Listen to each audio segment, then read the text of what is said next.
Merry Christmas, everybody, and to those of you in England, have a happy Christmas, because today is December 24th, which means that it is Christmas Eve, and also have a happy winter solstice.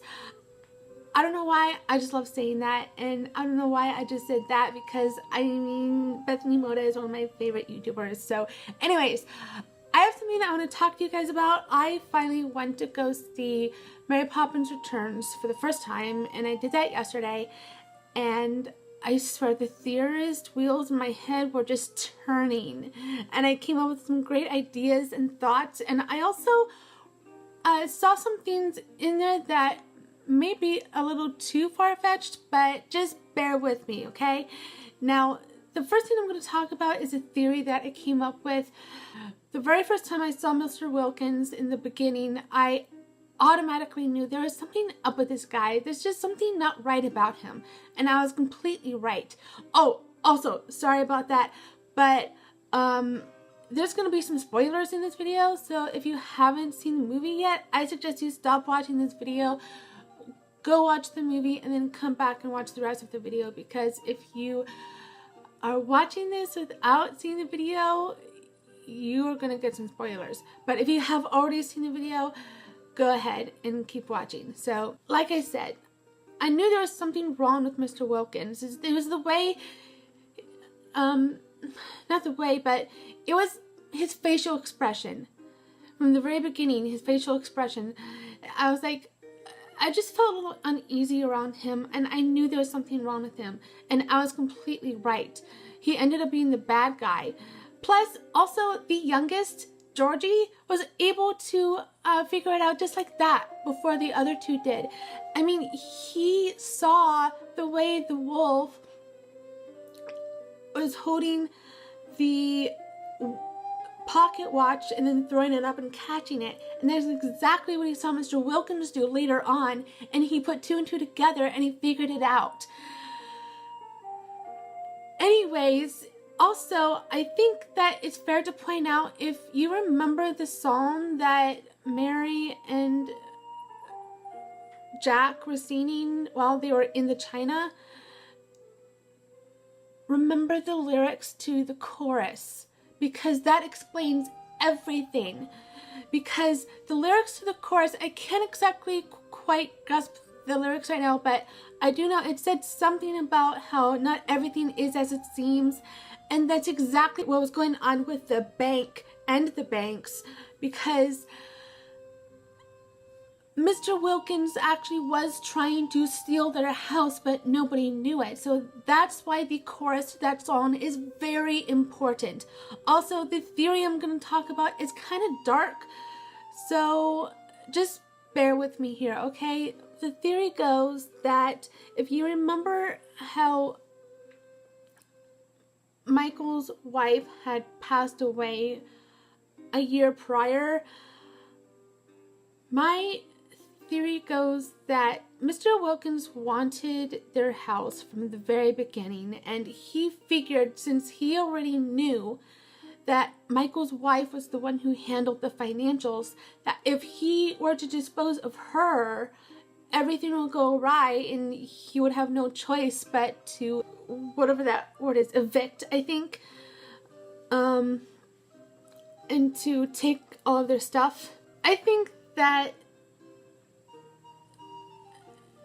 does seem a little far-fetched, but that's just it. It's a theory. I mean, it's just a theory, right?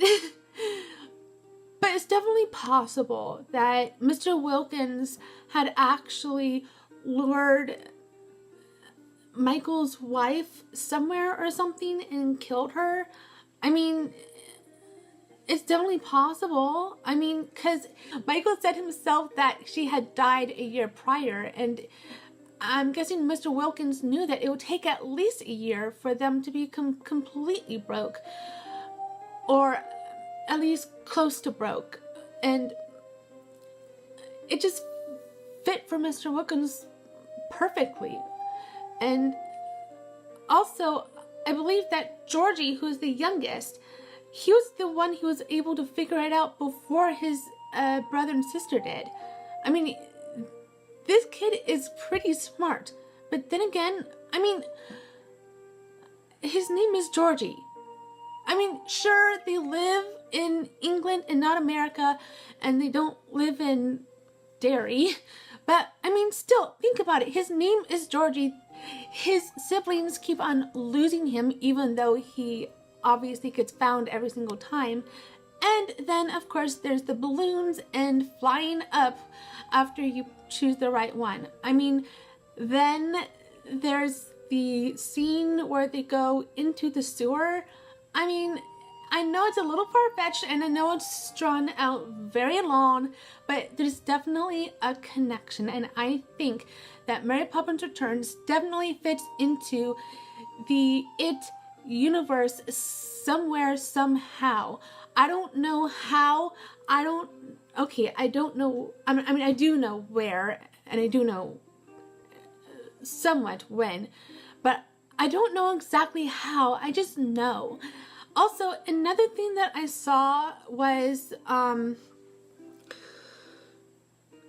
sorry, sometimes when I talk kind of fast, I tend to get a little out of breath. Another thing I wanted to talk about is a theory that has already been created by someone else. I don't know who created it, but I have a theory about that theory. Well, the original theory goes is that Mary Poppins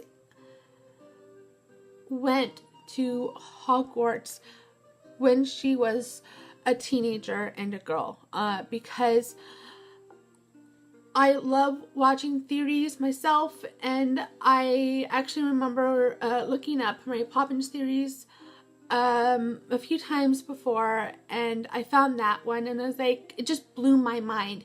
And then when I was watching Mary Poppins Returns, something just clicked. And I was like, oh my gosh. And so I was thinking, I definitely have to talk about this in my video, and here I am doing that now. So my theory about that theory is how she was able to stay young for so long. I think that what happened is she was either able to find a spell or create a sorcerer's stone, or find a sorcerer's stone that kept her from growing older. I mean, either that or she had an extremely long lifespan. It could be that it's definitely possible that she was the daughter of a witch and a warlock, and that's what gave her the long life, or it could be what I said before. Now, another part of that theory goes is that how she was able to acquire the talking umbrella. I personally think that it was just a regular umbrella that she enchanted, and it talked because of the enchantment. Plus, also, if you remember that bag she carries, she can fit pretty much anything in there, just like Hermione was able to do with that bag in the beginning of Harry Potter and the Deathly Hallows. So something of an enchantment like that. Also, another one of my ideas is that Mary Poppins and Mary Poppins Returns, especially Mary Poppins Returns, took place around the same time, or should I say in the same universe, not just of it, but of Sweeney Todd as well, except it happened after those events from Sweeney Todd.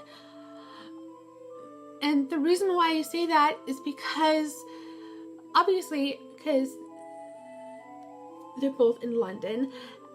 Also, I think I remember it when I saw that scene where Mary Poppins and the children and Jack were walking through that dark alley, it kind of reminded me a little bit of Knockturn Alley, a little bit, because, you know, just of that one part. It could be that that really is Knockturn Alley, but like without actually going through Diagon Alley to get there, if you know what I mean. Just by like maybe like enchanting everything to make it look non-magical, and all of the like dark witches and wizards just had to hide inside the shops. It could be that, or it could just be something else. I don't know. But I do know one thing. It's in London. Sweeney Todd took place in London. I know Derry doesn't exactly quite fit into there, but that's because that's in America. But I have reason to believe that if it has not been completely destroyed, it might try to find a new home in the same planet, but not in the same place. It might try to find a home in London, possibly, or in just England somewhere. I'm not saying it's true, I'm just saying it's possible. Also, I think that while watching the movie, I heard awesome stuff, like especially when Jack, who is played by Lin Manuel Miranda, I absolutely love this guy. He played Alexander Hamilton in Hamilton, and he's an amazing singer and actor, and of course rap artist. I absolutely love that song that he did with the other Learys. I have to say that he did really, really well on that. And of course, Emily Blunt as Mary Poppins did a great job as well. I definitely have to say that the way that she's saying everything definitely just clicked. It worked very, very well. And also, if you guys are a brony or pig sister like I am, you would know that Emily Blunt actually did the voice of Tempest in the My Little Pony movie. She did an awesome job in that as well, but I mean, it wouldn't be the same without Meryl Streep, right? Because Meryl Streep is awesome too.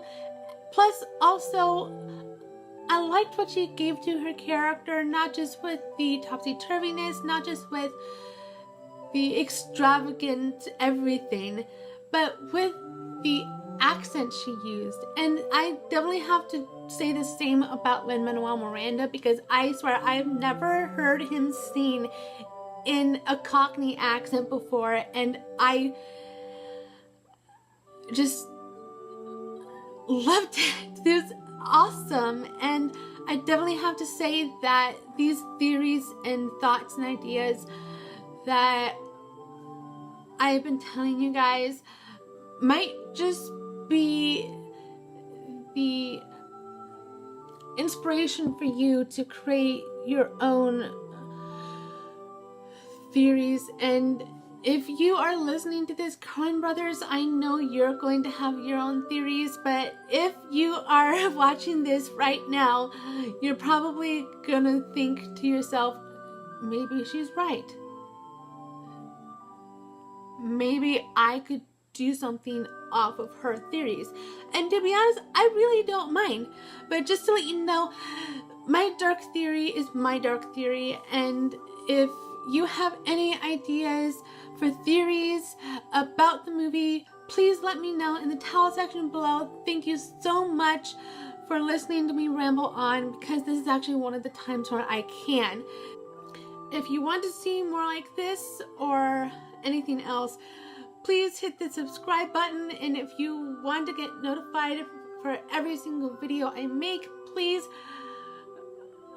click on the bell notification. And if you want to give me ideas for more videos, please do so in the tile section below. Thank you so much for listening to me ramble on and tell you my theories, thoughts, and ideas about Mary Poppins Returns. And I can't wait till my next video. I don't know what it's gonna be yet, but I'm sure it's gonna be something awesome. So Merry Christmas, Happy Winter Solstice. I absolutely love this new braid that I just came up with. I wouldn't exactly say it's a French braid. What I did was I added bits of hair to each side instead of all 3 strands. I was wondering what you think of it.